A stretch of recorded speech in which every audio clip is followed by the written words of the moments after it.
La patrie ou la mort, nous vaincrons. Cette déclaration intervient dans le cadre de 2 journées villes mortes décrétées à Butembo par cette synergie des groupes de pression et des mouvements citoyens. Un mouvement destiné à exprimer la solidarité avec la population de Goma, victime des violences et des exactions perpétrées par les rebelles du M23 ainsi que par les ADF. La synergie a dressé un constat alarmant, les recrutements forcés des jeunes dans les groupes armés, les tueries et les incendies des maisons et d'hôpitaux, sans oublier les coupures prolongées d'eau et d'électricité à Goma. Des actes pour lesquels ces jeunes ont dénoncé l'incapacité des autorités compétentes à donner des réponses adaptées.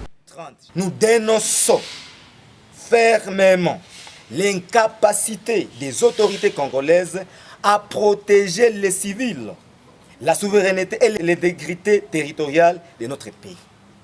Étant des sièges, déploiement des troupes étrangères, répression des voies critiques et autres. Les mesures sécuritaires préconisées par l'administration de Félix Tshisekedi se démontrent du jour le jour inefficaces, contre-productives et par moments dangereuses. Pour sa part, la communauté internationale fait s'emploi de se préoccuper des horreurs qui se passent au Congo, en dénonçant notamment la guerre faite par les Rwandais, ça pour autant donner des sanctions à cette nation meurtrière, les Rwandais.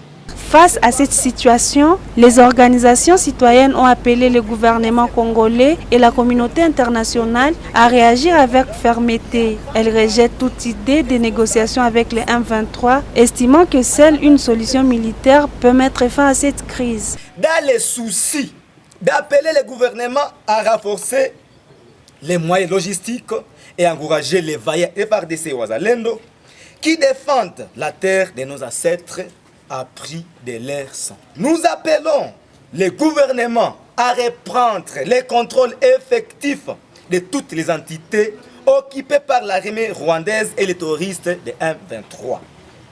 Nous disons au gouvernement de continuer à dire non aux négociations avec les terroristes M23 AFC et les Rwandais.